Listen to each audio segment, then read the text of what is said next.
All righty, here we are. We're live and we're going to start letting everybody in.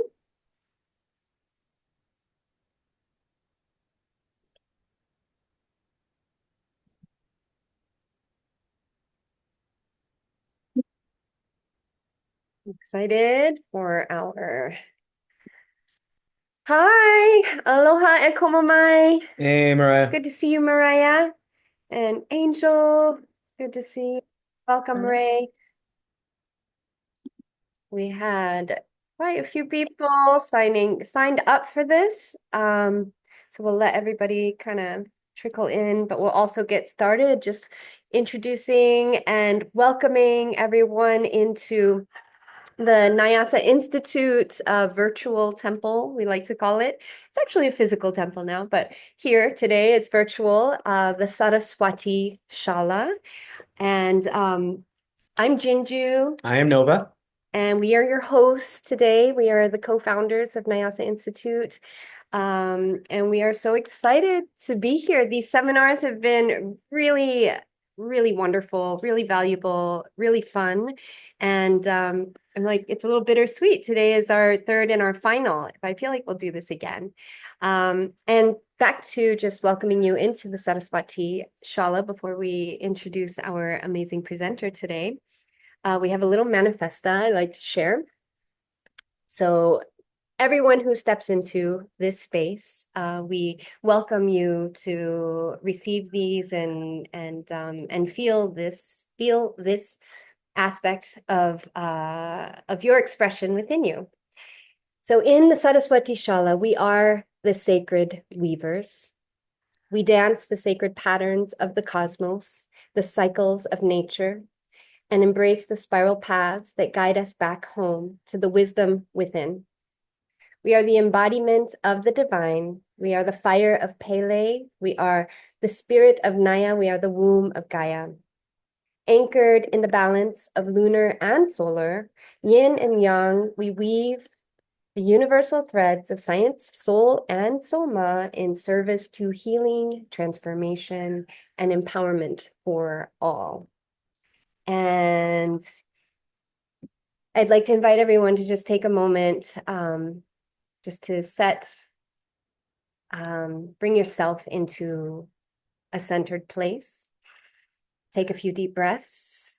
We're going to be doing a lot of centering with Jessica. And I'd just like to invite and invoke those forces, seen and unseen, especially our elemental guides. We work very intimately with the elements at NaiAsa Institute, with the air, the winds, the earth, the waters, the fire, and spirits. And we ask all of our guides to just hold this space, protect this space, bless this space, and allow for everyone to feel safe in this space and to receive whatever medicine, whatever magic, whatever light you came here to receive and to walk away with. Take a nice deep breath again. Release. Beautiful. And now it is my honor to introduce Jessica Musgrove-Ortiz. And while I'm introducing her, actually, those of you who are here, if you can just put into the chat box, because we're tuning in from all around the world, where you are tuning in from. Also, what inspired you to be here? How'd you hear about this? Um, and one other little thing is, oh, at the end, for everybody who stays to the end, we have a couple little surprise gifts for you. Mm-hmm. So please do stay to the end. And anything else before I introduce? No, that's about it. It's great everyone's here. Many on your recording. Thank you for registering and watching the recording. Again, with that free gift, it's important if you want to take part in that. It's you have a week to do it. So a week from today, January 22nd, US time. So Yes, yes, yes, yes. Some more support for your nervous system. Um, so Jessica, our next presenter, wow, we're so grateful that she stepped into this program what was it? Like almost a year ago, I think it was. I think we connected Less than. maybe 2 years ago, spring of 2024. She stepped into the level one and then continued with the level two. And then she's continuing with the level three in the spring of this year. But she is coming in as a mental health professional, an associate professional clinical counselor, to be exact, working as a mental health therapist in the state of California. It's Northern California. We got to meet her in person when we were just um, and she's a passionate flow artist, of course. She holds her bachelor's in psychology from San Jose State University and her master's in mental health clinical counseling from Capella University. And Jessica also created something called Somatic Circle, SOMA, Somatic, TIK Circle, which blends her experience as a mental health professional and a flow artist. And her passion is to share the power of flow and bring mental health awareness to the flow arts and the festival community. And then now, with her training in neurosomatic flow, to bring the medicine and magic of flow into the mental health environments and the clinical environments into her patients. And so we are so incredibly excited and honored to introduce to you Jessica Musgrove-Ortiz. We have no doubt that everyone will walk away with some expanded views and perspectives and knowledge and experiences around what we're going through in the world right now and how to navigate that with the medicine of flow. And Jessica, going to hand over the sacred mic to you. Thank you so much, Nova and Jinju. I appreciate the introduction, and thank you everyone for being here today. I have a feeling some people might trickle in, and just a reminder for those of us who have trickled in to just comment where you're coming from and what your intention is for attending this seminar. If you've attended the last two seminars or watched the recording, you already know that the format is going to be I will be presenting on my research. We have to do a research paper or a secret scholarship. So I'll be sharing information about that. That should be about 15 minutes. And then after that, we'll be doing a 45-minute neurosomatic flow technique somatic practice. So that will involve the hula hoop. If you don't have a hula hoop, that's completely okay. I'll check in when the time comes to see who has a hula hoop versus who doesn't. And for those watching the recording, I'll be modifying anyway. So it'll be accessible if you have a hula hoop or do not have a hula hoop. So I'm going to go ahead and share my screen. One moment, please. Alrighty, and then let me just start presenting.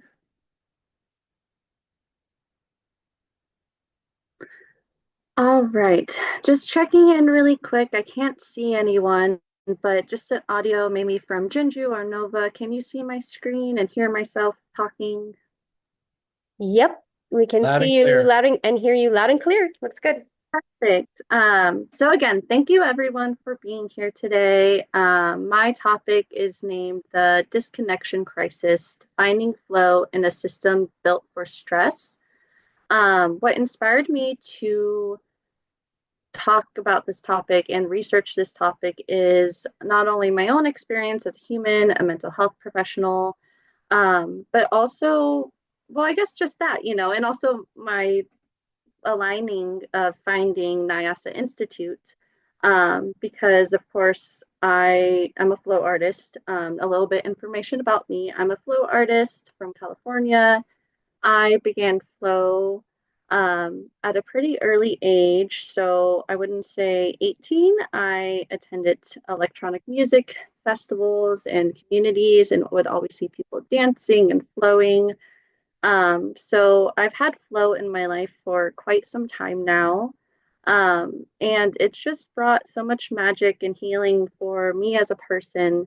And I became a mental health therapist a couple of years ago. So I went through schooling and that whole process. And I've always wanted to find a way to bridge the connection between flow and mental health. And because there's so much medicine behind flow. And when I found NaiAsa Institute and Jinju, I thought it was in perfect alignment because this allows me to do that. So just a bit of information about me and my why. The agenda today again, so I will be going through my presentation. I'll be talking a little bit more about myself and my story, my experiences, and how it connects to the topics I'll be presenting. And then we'll move into a brief overview of our internal systems and trauma. So when I say internal systems, I'm talking about our nervous system, our emotions, everything if you think of inside within us. So that's what I mean when I say internal systems. And then I will be reviewing an example of how a system can maintain stress. Oftentimes, especially here in Western cultures and societies, we have certain systems in place that maintain stress. And, just also highlighting a lot of things happening here, especially in the States. There's a lot of heaviness and a lot of things happening. So I know I felt that this past week, and I just want to acknowledge that as well too.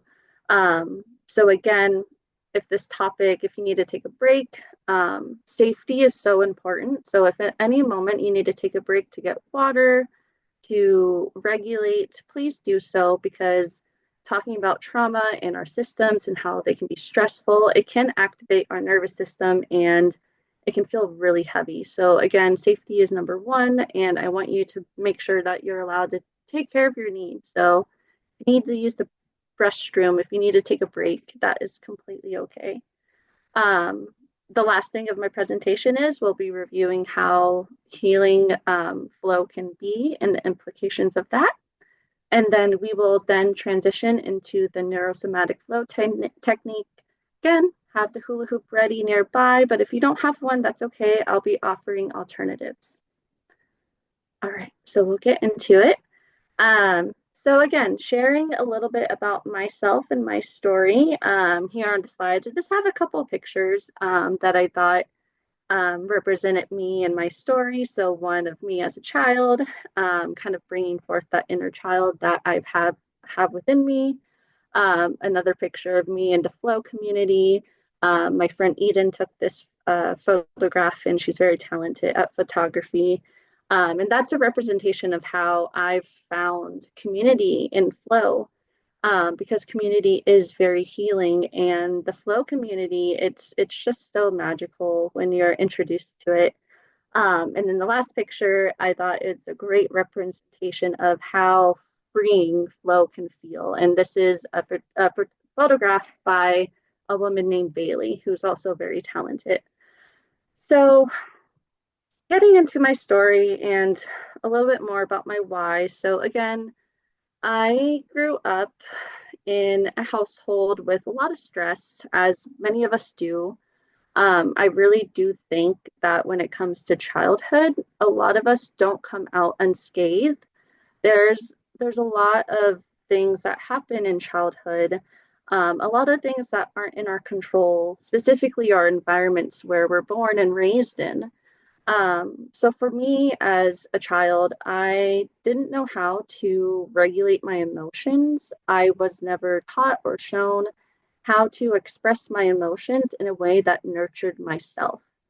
And when I say that, I mean that I didn't know how to cope with my dysregulation and my feelings around things that I was witnessing. So for example, witnessing my parents struggle. My dad, he is a Vietnam veteran, and my mom is very hardworking, and witnessing them struggle with each other and in our systems that make a lot of parents have to work overtime to provide for their children was very stressful for me as a child. And as children, we can internalize things very easily. So witnessing all of that made me internalize that and led me to have the belief of I wasn't good enough, that I'm not good enough. And of course, unless you're taught how to rewire that belief, which NSFT, neurosomatic flow technique, helps with, we often carry this belief with us through adulthood. And I don't think it wasn't until I did my own inner work, found my flow community, where, and also this NSFT practice is the icing on the cake, of how I was able to break through this limiting belief of I'm not good enough. And of course, you can imagine when we're going through our adolescence and adulthood with limiting beliefs such as I'm not good enough, that shapes our reality. And that can have such a huge implications of the situations I'm in, the relationships I found myself in, um, people pleasing tendencies of trying to prove that I was good enough. So I'm really strongly passionate about this topic and how flow can give us a sense of agency over our own healing. But that's a little bit of information about me and my story, and again, more reasoning of why I chose this topic and presenting on this topic. So now we're going to go ahead and go into the science behind it. This is going to be very simplified. I go into this topic a little bit more in my paper, but for the sake of this presentation, it's just going to be very simplified. So beginning with this topic, all of us as humans, one of the things we all have in common is our internal systems. We all work the same internally. So all of us have what's called the autonomic nervous system. And this is the system within us that controls heart rate, digestion, breathing. So think involuntary functions.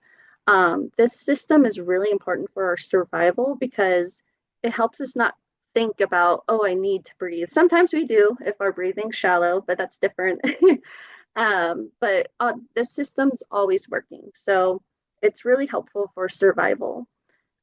Within the system, there's two subsystems.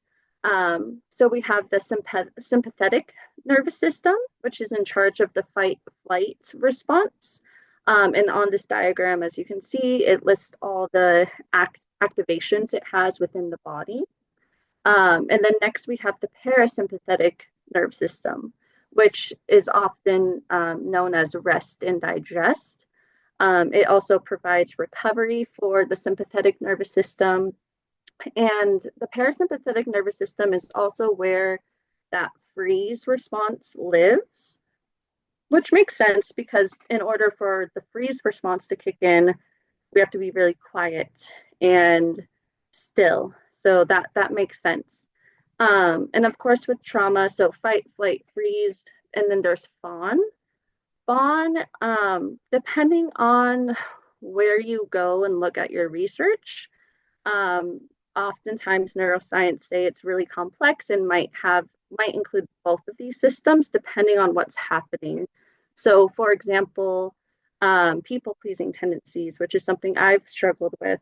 Research argues that might live in the parasympathetic nervous system versus the sympathetic nervous system. So that one's pretty complex in terms of neuroscience. Again, won't be getting too much into that today, but I'll go a little bit further in my paper.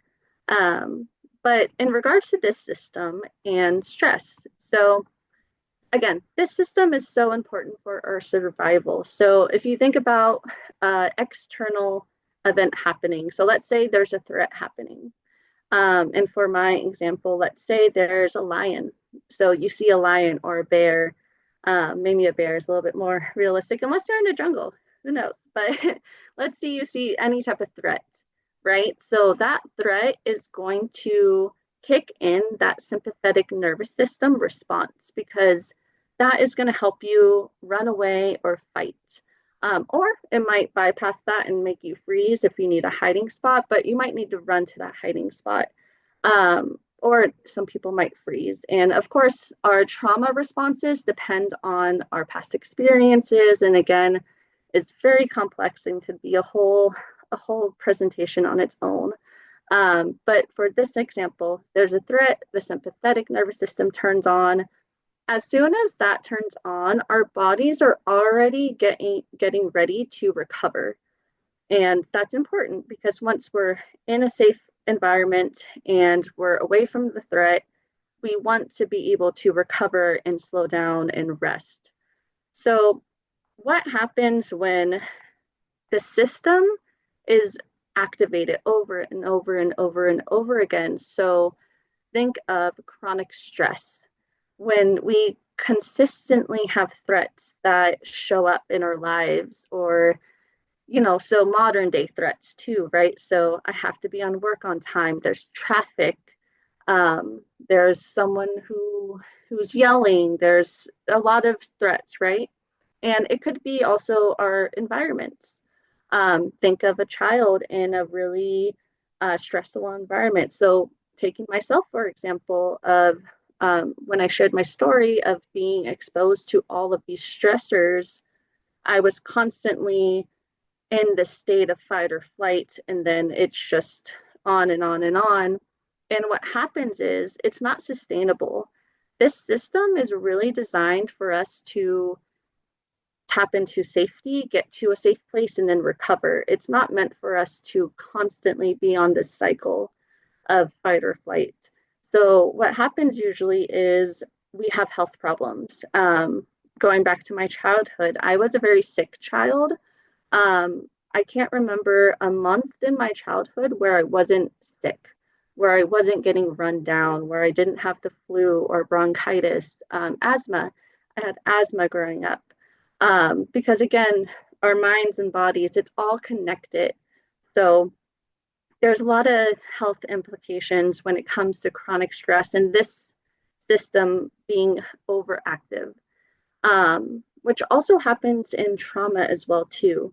But we'll talk about trauma in just a little bit. So we're going to stick with this system and then also talk about the modern disconnect. And when I say modern disconnect, I am referring to how we live right now. So technology and how technology has advanced. While it's amazing because we can have events like this online and connect with each other between states, between countries, all over the world, there's so much beauty in that connection that we can have when we have ethical use of technology. And I know we're all very grateful for it. However, it has to be a balance. And in my experience as a mental health therapist and even as a person, sometimes the technology that we have, it can be overused in a distracting way to the point where we then become distracted from our internal experience. So, for example, if I'm feeling stressed or anxious and I don't want to feel that way, instead of self reflecting, grounding, and being curious about my experience, I turn to the television to distract from my experience. And this is that disconnect. Whenever we do that, and there's a time and place for distractions. As a mental health therapist, I do encourage clients to distract themselves if their experience is feeling unsafe at that moment and they don't have the tools yet to be with that distress. But it has to be a balance. We can't always go to distractions because what happens is it deepens our disconnect and then we become intolerable to distress, which harms us in the long run. Another thing about the modern disconnect, of course, is our systems, and so capitalism. So our Western society, we are a capitalistic society. And again, while this can bring opportunities for people, so businesses are really good in a capitalist society. However, it has to be a balance. And, when in my experience, as someone I used to work 70 hours a week, trying to get ahead, trying to be financially free, all of these things. While, again, it can be a good thing, but again, balance. So capitalism can be the cause of suffering. There's a couple of examples on the screen. But oftentimes this leads someone to, it can cause stress. It can cause stress and overworking. Sometimes it makes us feel isolated. Again, as a healthcare professional, our way of handling mental health in this society, it's through a pathologizing lens. So oftentimes, we're not able to get to the root cause of what's going on and what might be contributing to the distress of when I get clients. And it does become about numbers, especially as someone who's in nonprofit world. Nonprofits, we need those numbers to get funding from the state, because without the funding, we can't provide the service. So in that lens, you can see how it becomes more of a business. Our healthcare is kind of like a business here in this state, and it leads to a lot of barriers of healing, because if people can't access those resources, they can't access that way of healing. And in an ideal world, healing modalities, whether it's therapy, movement, community, it should be accessible. So that's how our systems can cause stress. And if someone has a history of trauma, this system of stress can also have negative implications for that person suffering from trauma. And a little bit more about trauma, because that's important when we talk about these systems and chronic stress and the autonomic nervous system being overactive. If you have all of that combined, what happens is typically a person might be more vulnerable to develop further mental health implications. So let's say, for me, in my story, I grew up with the belief of I'm not good enough. And that led me to have this limiting belief through my adulthood, working in these systems. So me as a young adult, I remember again saying yes to every shift I could, trying to prove myself that I was good enough, but that led to burnout. And that led me to further believe that I wasn't good enough. It didn't really solve the root cause of what I was experiencing. And I think that's still very important to be mindful of when we're in these systems.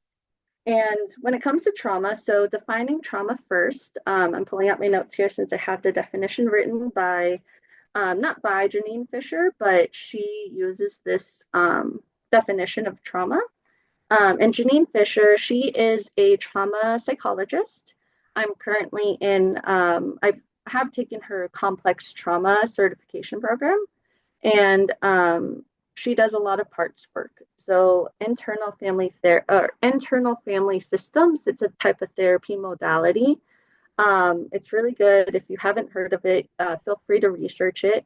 But the definition she uses for trauma is psychological trauma is the unique individual experience of an event, a series of events, or a set of enduring conditions in which the individual's ability to integrate his or her emotional experience is overwhelmed, or the individual experiences a threat to life, bodily integrity, or sanity.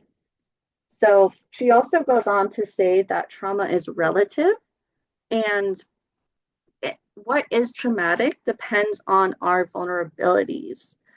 So again, what might be traumatic for one person may not be for another one, depending on so many factors. What systems we live in, what stage of life are we in? It just depends. So think of children, right? So as a child, our parents are responsible for so much of our life. And if we have parents who are chronically stressed themselves, if they have their own trauma or anxiety or depression, if they're conflicting, so domestic violence, if they are constantly fighting, that can be considered traumatic to a child because that's who they're dependent on.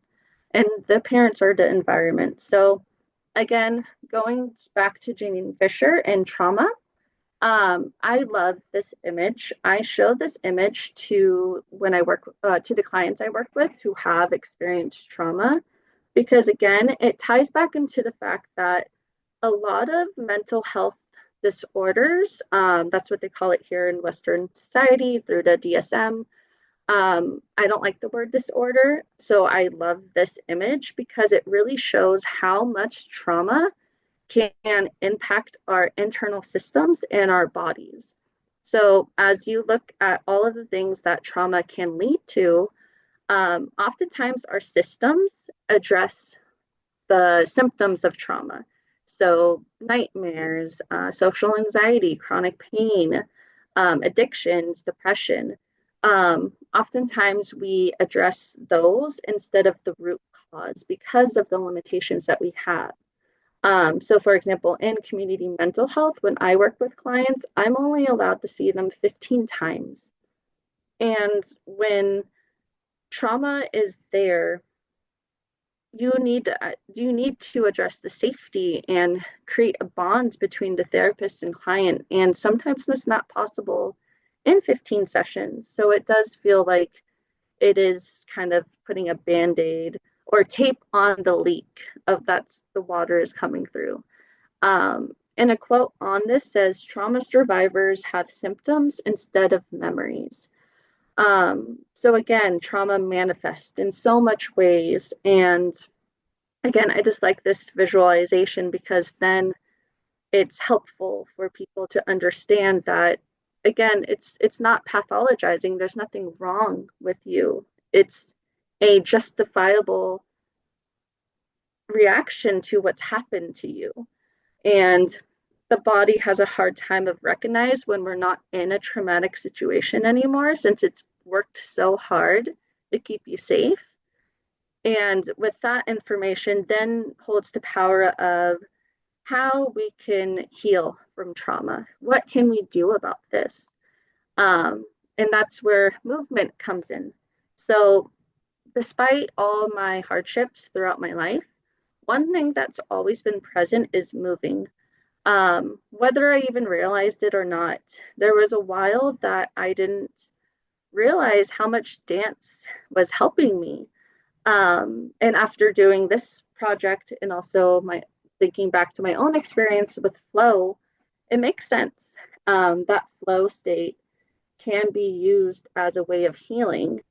There was a study, and there's a quote from the study that says, movement provides a safe way to rebuild the mind-body connection. And in the study, they looked at movement therapy, as maybe some of you have experienced, or maybe you've never heard of this. I encourage all my clients to look into these types of healing. So that can be yoga, that can be dancing, that can be flow arts.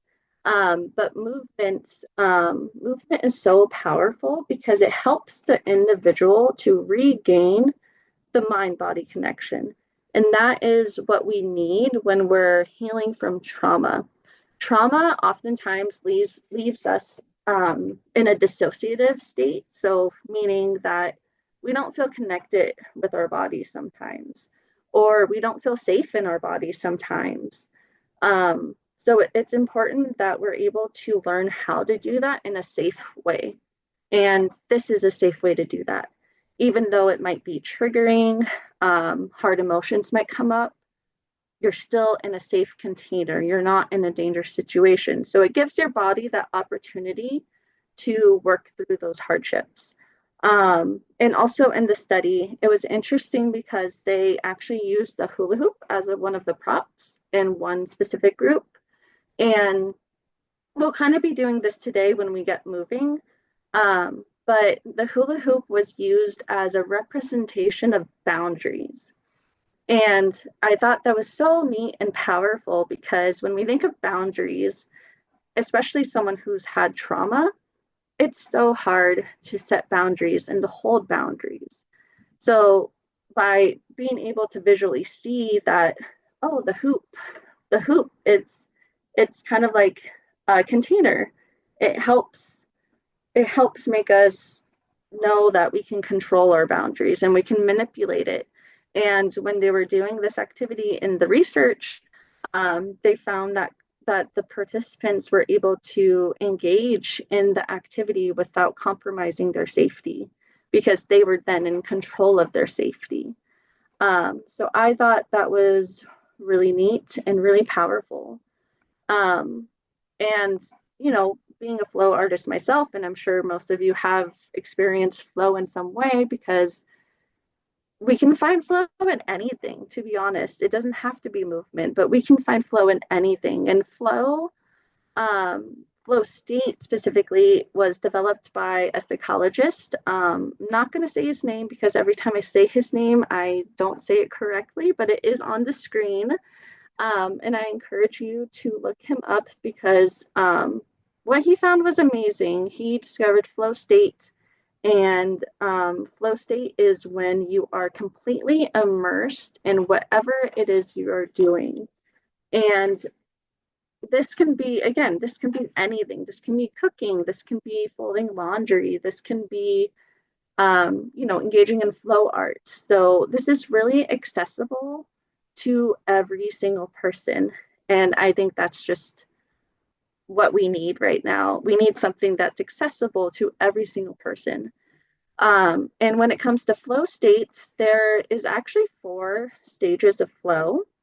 Again, when doing this research and joining NaiAsa Institute, I never knew that there were 4 stages of flow, and I thought that was so interesting. So quickly going over to stage, and also I have this visual because again, flow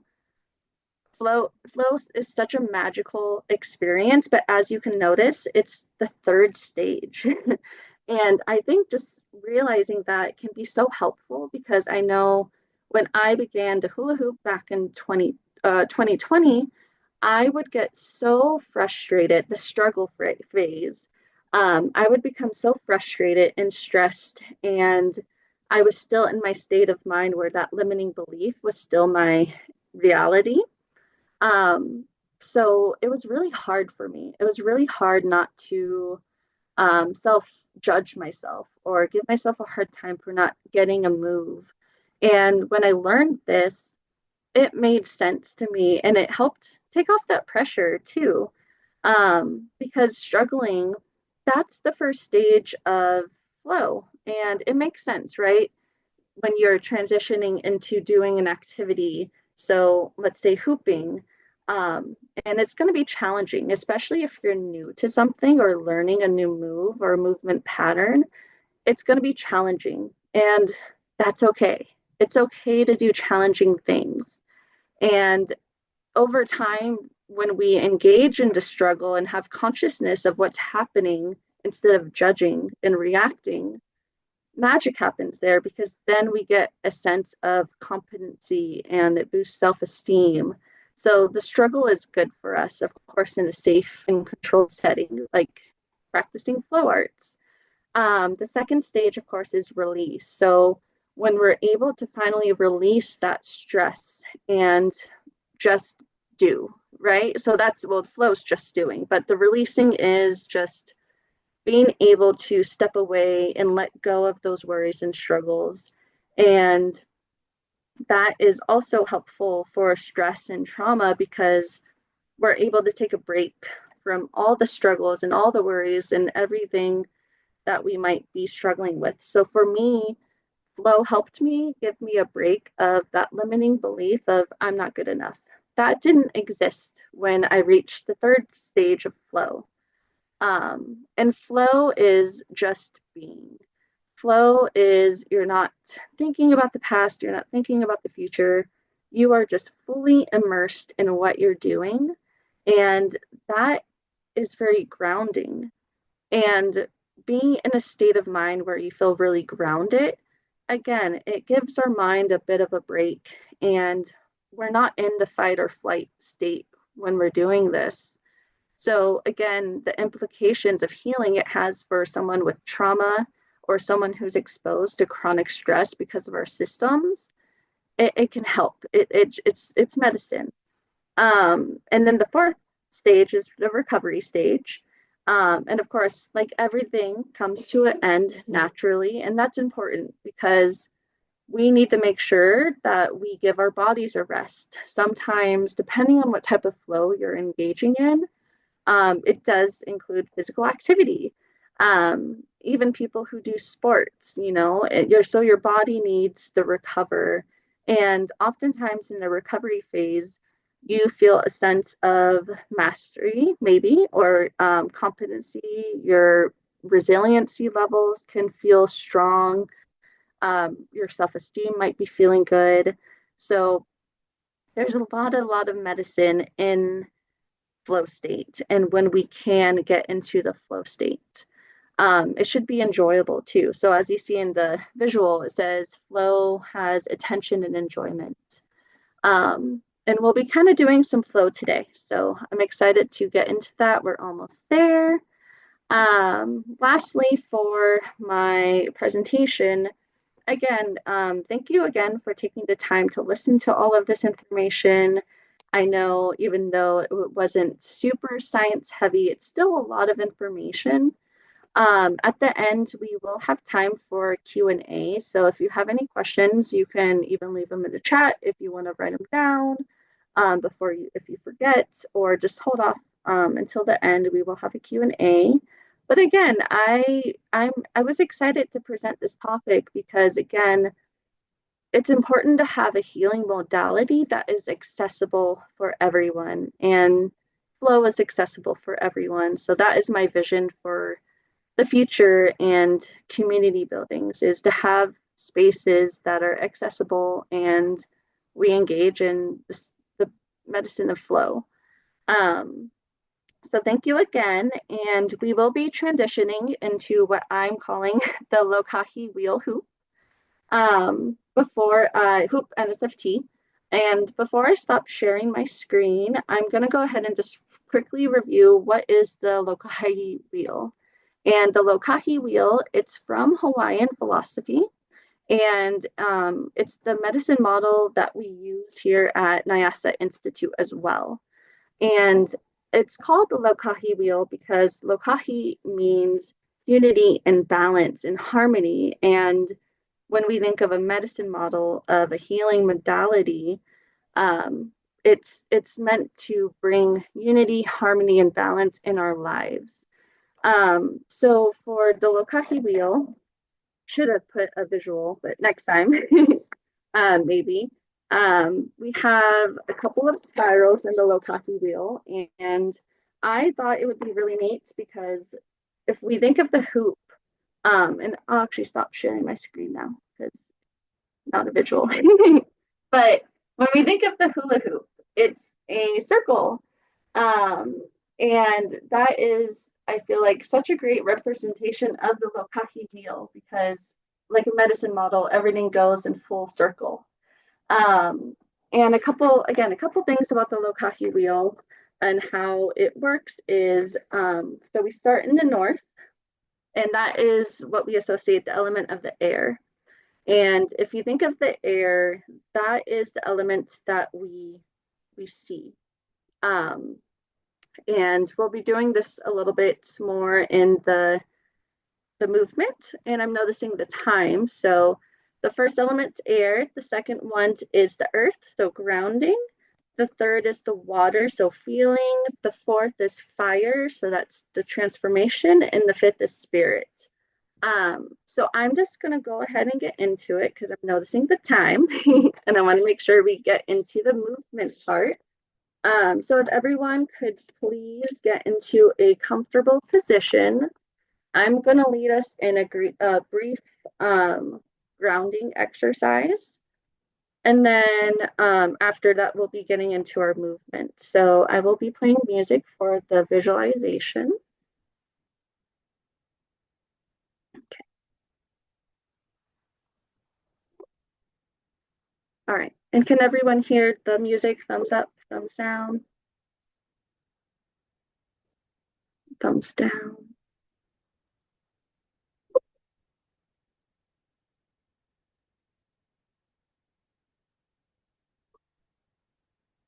It should be light bells and light chimes. Not yet. We heard it before. Well, that's okay. I'm just gonna continue anyway. So everyone, I would like you all to just we're gonna do a couple of breath cycles together just to get grounded. So let's first just start with the sigh. So just letting all out all the stale air, sighing it out. And we're gonna do 3 cycles. We're gonna be inhaling for 4 seconds, exhaling for 8.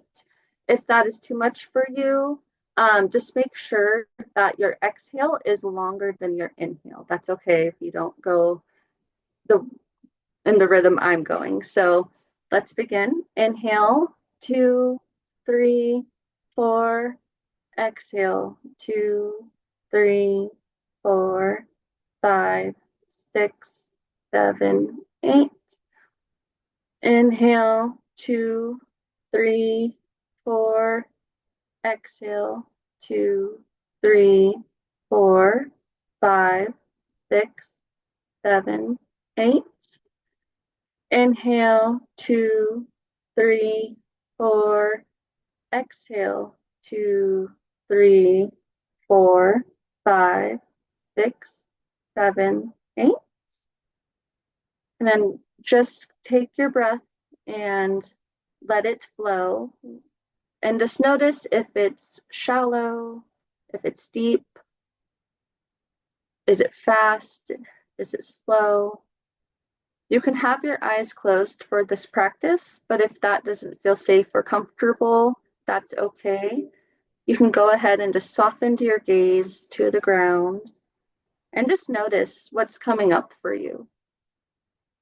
Notice any sensations on the skin, any temperature, noticing awareness in that. Is it cold? Is it hot? Do you feel sticky? What's going on with the muscles? Are any of your muscles feeling tense? Or are they relaxed? Check in with yourself and just know that anything coming up in this experience is okay. Everything in your experience is allowed to exist without judgment, just noticing. Taking one in breath. So, and again, inhale, 2, 3, 4. Exhale, 2, 3, 4, 5, 6, 7, 8. And keeping your eyes closed, I would like you to visualize a hoop. It could be the hoop that you brought with you today. If you don't have a hoop with you today, just imagine a hoop. It can be any type of hoop. What color is it? How big is it? Is it heavy? Is it light? Is there texture on that hoop? How does it feel if you envisioned holding it? Taking a moment to just identify what I'm going to call your sacred circle. And when we have this identified, just introducing yourself to it and saying your name to it, getting familiar with it, and asking if you can enter into the middle of the circle. Once you've entered your sacred circle, I would like you to visualize the hoops glowing around you. This aura is lighting up, and it can be any color that comes to you, noticing what color is glowing. And this glow that is happening around you, around the circle, it's shielding you from anything that doesn't serve you. Inside this circle, you are free to be yourself. You are free to play. You are free to create and move however your body desires. Fill the space with your favorite colors, representing your creativity, your unique energy. Get familiar with this aura. This is again your sacred circle, and in this space you are safe. Nothing from the outside can get into the sacred circle without your permission.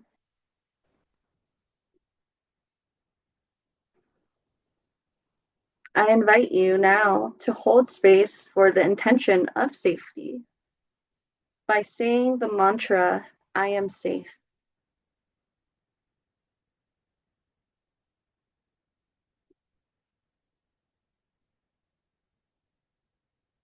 You can repeat this as many times as you need to. This will be the mantra of our somatic practice. And it's all about bringing safety within the body and knowing that we can create safety within us. So again, once more, I am safe in this space to create, to express, and to move however I desire. Now taking one final inhale. So inhaling deep through the nose and releasing out through the mouth. I want you to thank the sacred circle for letting you to use this space and continuing to use this as we go through our somatic practice. And as we thank the circle, we're again going to gently come back into the room. So wiggling fingers, toes, gentle movements, coming back into this realm and space. All right, and then we're gonna move just a little bit. I want to check in though with Jinju of how much time we have for the movement, because I can always adjust. How much time did your movement portion, was it planned for? It was planned for, but I can adjust for it to be shorter. I mean, we still have 20 minutes, Oh, but maybe you could adjust, like make it, between 10 and 15, so we still have, a little bit of time for Q&A. Yeah, that is perfect. So we can do 10 to 15 minutes. So perfect. okay, so we're gonna go ahead and move. But show of hands or in the chat, does anyone have any accommodations needed? So anyone who did not bring a hoop today, I'm wondering. I'll be doing accommodations anyway. So Angel, it sounds like you don't have a hoop. That's okay. How about Mariah, Azula, Ray, and Pam? Sounds like yes, no. Well, if you have a hoop, let's grab it. And if not, that's completely okay. Again, I will be offering alternatives. Okay, perfect. You have a hoop. Yay. Okay. So just to get into it, and also taking water sips if you need to, that's okay as well. Okay. So I would like everyone, just like we did in our visualization, I'm in a small space myself. So stepping into the hoop, if you have your hoop, and you're gonna wanna bring it to hip distance or, well, just let your hands drop on the side and just holding your hoop. If you do not have a hoop, you're just gonna go ahead and stand tall. We're just gonna go ahead and do some dynamic movement. So we're gonna start with some head rolls. So just looking to the left, looking to the right. Let's do this about 3 times. 2. And then we're going to do up and down. So looking up, looking down about 3 times. And also stretching and moving however it feels nice for you. You can do some head circles like I see Ginger doing. It's really good to warm up the muscles before engaging in any sort of movement to prevent injury. Okay, and now we're going to do some shoulder shrugs. So just lifting the shoulders up to the ears, tightening and release. Do that let's do that 4 times. So 2, 3, 4, and now let's do some shoulder rolls. So rolling forward to whatever your capacity is. 3, 4, 5, and then let's go back the opposite direction. 2, 3. Oh, yeah, I feel that. 4, 5. Perfect. And now we're going to go ahead and just do some body twists. So if you don't have a hoop again, you can just do some twist with your arms flying and wrapping around you. But if you have the hoop, you can twist inside the hoop.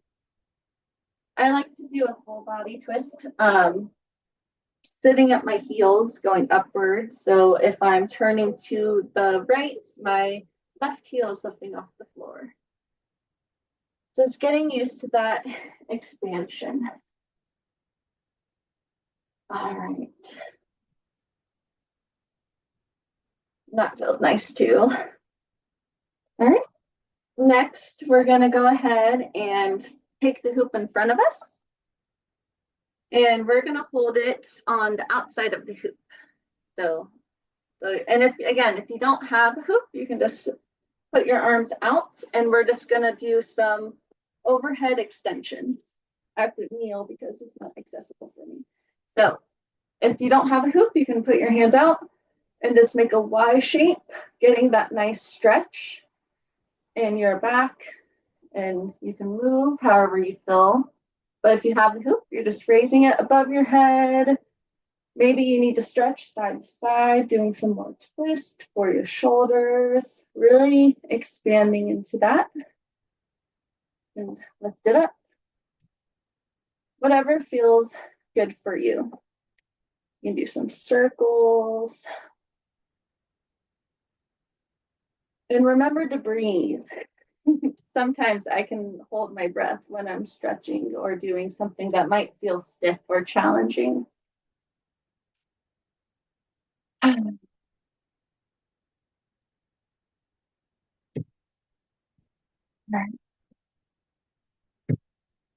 Let me just check my notes to make sure I did twist, side to side. All right, so is everyone feeling warm? Just checking in with everyone. Thumbs up, we're feeling warm. Okay, great.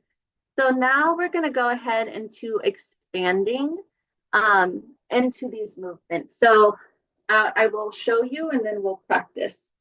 And then at the end of this, we'll have a free-flowing session as well too. So the first one, I did the shoulder rolls because sometimes it's helpful to go into the backpack. So if we don't know what the backpack is, I'll stand like this. We're bringing the hoop over our head and letting it come on to our shoulders like a backpack. If we don't have a hoop, again, that's okay. I would like you to just practice and explore standing tall, mountain pose, I believe this is called. I might be wrong on that, but standing tall, you can play with your hands. If you're in the backpack, I want you to stand tall and just do whatever movement feels comfortable. You can sway back and forth with your body. You can do spins. We can spin in this movement. We can rock back and forth. So just taking a moment to get used to that. And I like this position for hooping because if you think about it, we can bend forward, but then that kind of feels a little bit awkward. So this makes us stand tall. And somatically, when we stand tall, it brings in confidence. And we can embody that confidence within our bodies in this pose. Same as if we're doing just our normal pose, just standing. When I stand like this, I'm embodying confidence, and my body's going to receive that message. So that is one move you can use, especially if you're new to flowing with the hula hoop. And we can get there through the shoulder shrug. So we're here, and then we can move it onto our backs.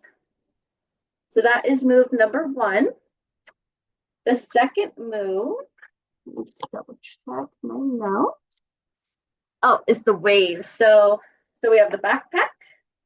And then when we're in the circle, we can just pretend like it's a wave. So we can move it and morph it however we want, left and right. We can bring it above our heads. We can bring it down by our waist.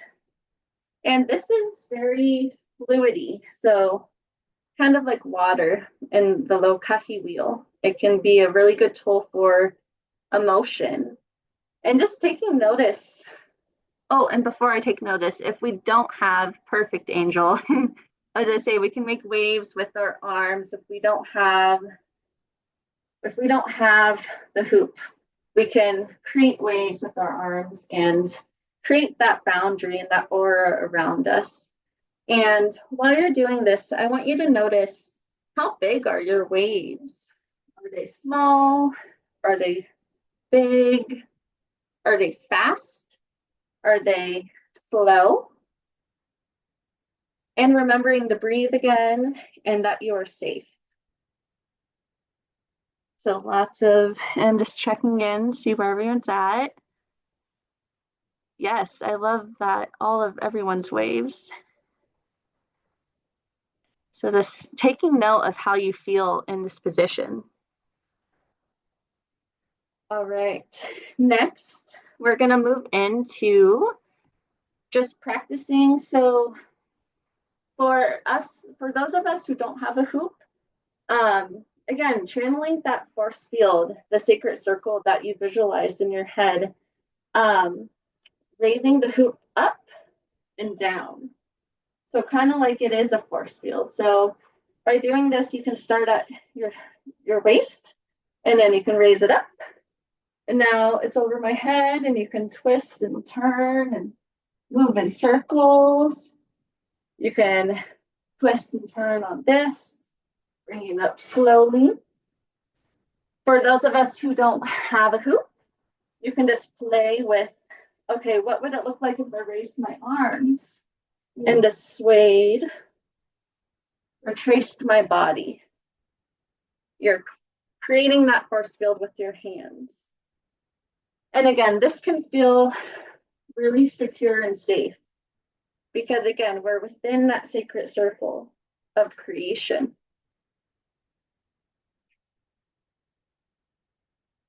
Nice job, everyone. Everyone looks great. Yes, and if you want more of a challenge, you can do one hand. So practicing bringing the hoop up with one hand and bring it down with the other. That's what we call the vortex.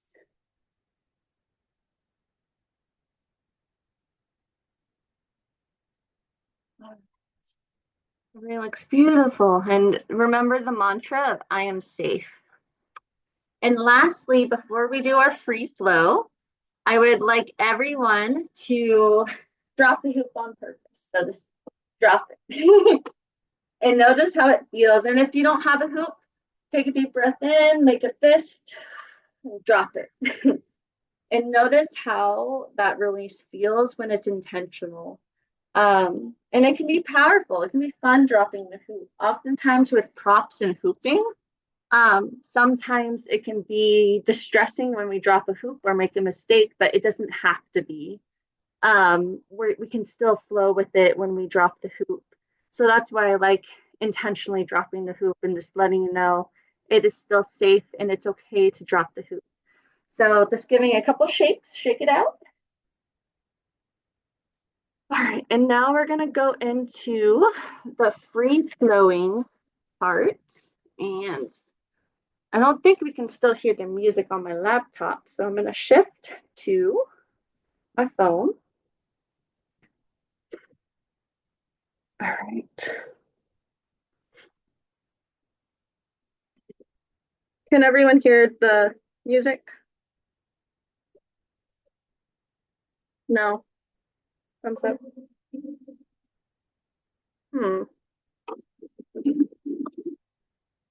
Oh, that's because through my. Is it on share screen? on your when you go to share screen share to advanced? I know we already set it up, but maybe it went off on accident somehow. Can you hear this stuff? I don't no. Okay, let me do that. Sorry, everyone. Technical difficulties. No worries. Advanced computer audio share. Okay, so it should, let me bring it up again. It should work.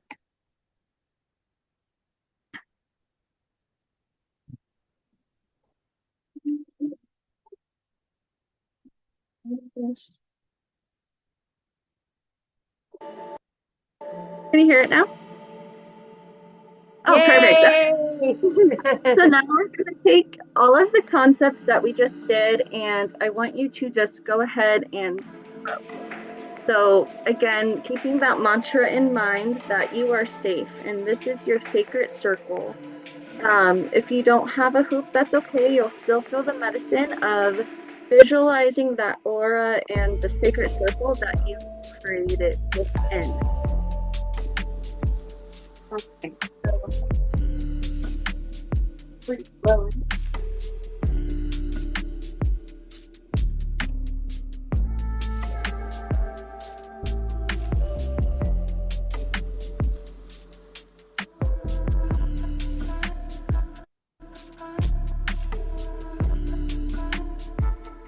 And remember to breathe.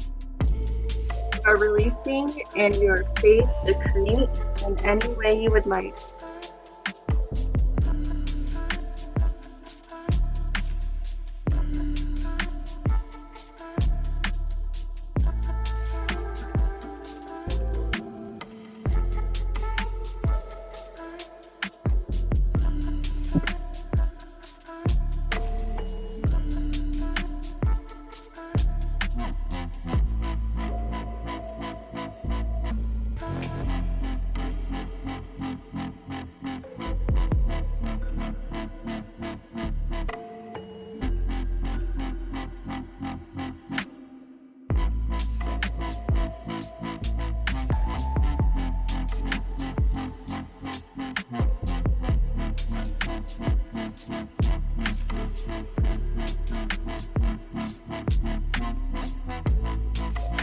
Breathe again and you are safe.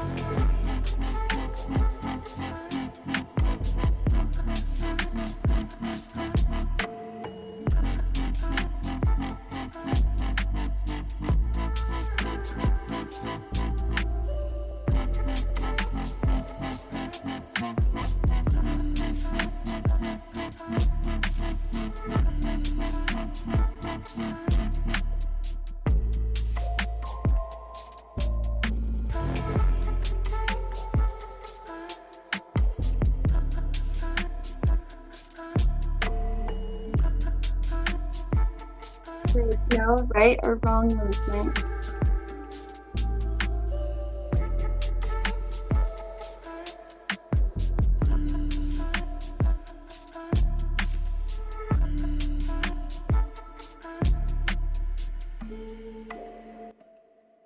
All right, as we come back into the room, just finding a still position, let's go ahead and close our eyes.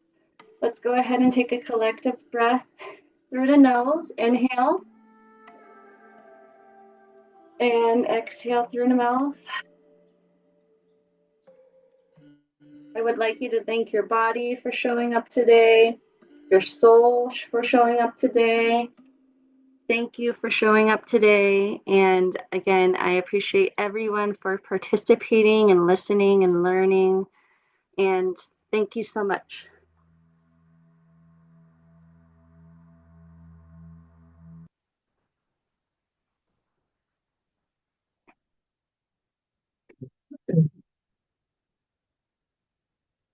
Thanks.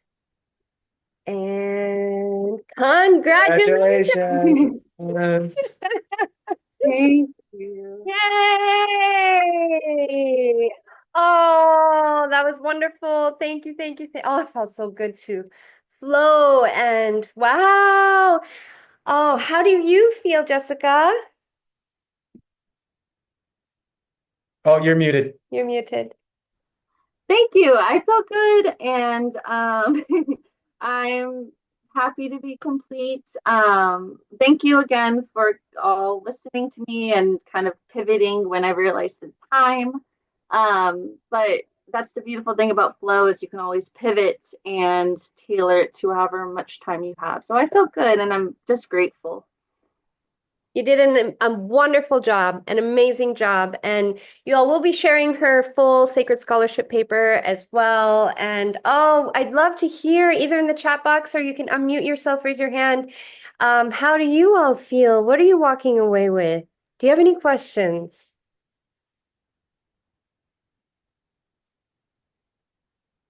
I especially love that you brought, oh, sorry, go ahead, go ahead. Oh, no, I thought it was great. I was feeling kind of stiff in my body, and the flows that you did, just like I could slowly feel my body just like loosen up, which just felt like a good metaphor for just like feeling looser and more in flow. So thank you for bringing me through that, and I loved your presentation and the science and your personal story as well. So thank you. You're welcome. I'm happy that you're able to find fluidity to that. I see Angel left a comment and Azula. I can just read that out loud. Angel said that was lovely, so easeful. Oops, it moved. um, Easeful and great flow. I enjoyed being able to have ease where I was. I haven't visualized a hoop before like that. It was a cool experiment. Thank you. You're welcome. Azula says, thank you. I feel more free and grounded. I can feel the energy swirling around after this. Yay, that makes me happy to hear. Thank you for attending too. Ray said, the movement felt so yummy in my body. I'm happy that was your experience. Oh, Azula said she doesn't have much of a voice, so that's okay. Thank you though for sharing your experience. I'm happy that you're able to attend. Any other questions or anything else anyone wanted to share?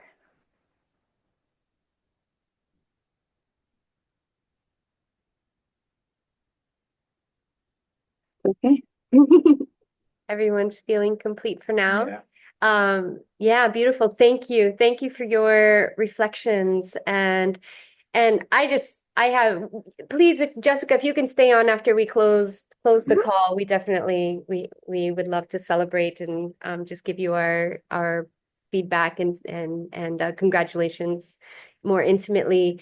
And but I will say, I love that you brought that Levine study in, the Levine et al. It's really exciting that the flow arts is becoming more just visible inside of the world of research and more credible as a therapeutic prop and tool. Love that you brought that in there. And yeah, there was something else I was going to say.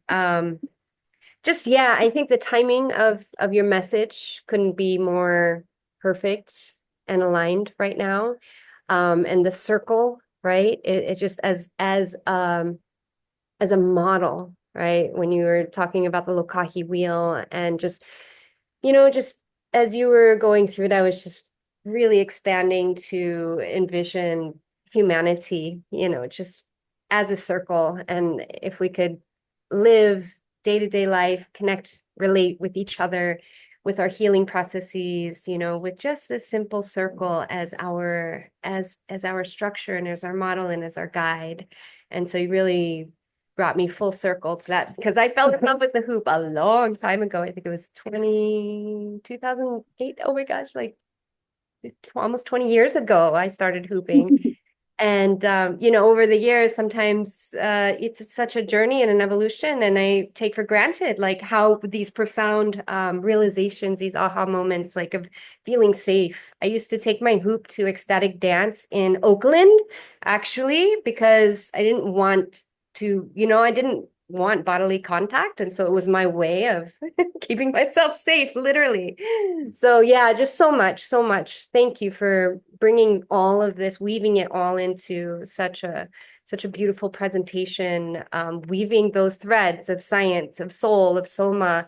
You did a wonderful, wonderful job. We couldn't be more proud, more happy, more excited for you to continue bringing this message, into your community and beyond, and for us to share this also with the world. Thank you, everyone who's here. Yep. We so appreciate you attending and being here live, and those of you coming back for the recording. Yep. So good to meet you. Azula, I love your name. That just sounds, where are you from? That's such a beautiful name. Voice, but I was like, I'm actually from the United States, but my mom was born in Venezuela, and I've kind of traveled around. So I'm recovering from allergies and flu, but I'm healing, and that's gratitude every day. Beautiful. Oh, and sending healing vibes to your vocal cords so that they can recover quickly. Yeah, and with that, if Yep. do you have any Just some last things. So we have that gift. So for those of you who aren't familiar with a lot of the work that we do, one of the things that Jessica, as well as some others on the video here, have taken the NeuroSomatic Flow teacher training. And so we are actually offering the Medicine of Flow Foundations course, which is actually a prerequisite to the NeuroSomatic Flow teacher training. It's a $44 6-video course, and we're giving it free. So just go ahead and copy this link right here, and that will take you, oh, let me send it. Okay. There it is. Yeah, just go ahead and click on that link, and you automatically get discounted. You get the product for free. And the only catch is that you have to use it in 1 week, because not because we don't want you to have it forever, but because we know if we don't put a limit on it, no one's going to do anything. You won't get around to it. Yeah, exactly. So it's right there. So just go ahead and click on there. And without further ado, thank you, Jessica. It was an amazing class. Thank you for everyone. Yes, and Jessica attending. also has a wonderful gift as well. I'll put it in here, but and her gift will actually be putting into the recording as well. But let me just make sure it's here. I had the link right here. Hold on one second. Oh, there it is. There it is. Let's see. Oh, there it is. Yep, 1 moment, everyone. It's coming. I just got to get back to my Zoom screen. Yep. Okay. Yep. Here we go. And this is a really great gift as well. I feel like it complements NeuroSomatic Flow. It's about language, powerful languaging, and yeah, I really enjoyed seeing this worksheet. So there's your gifts, everybody, and thank you again for coming. Jessica, please stay on. And yeah, Mariah, Angel, we'll see you next week. And blessings. Yeah, everyone, just have a good night. May you stay in your flow, stay in your hoop, focus on what matters, take care of yourselves. We love you. Thank you. Good night.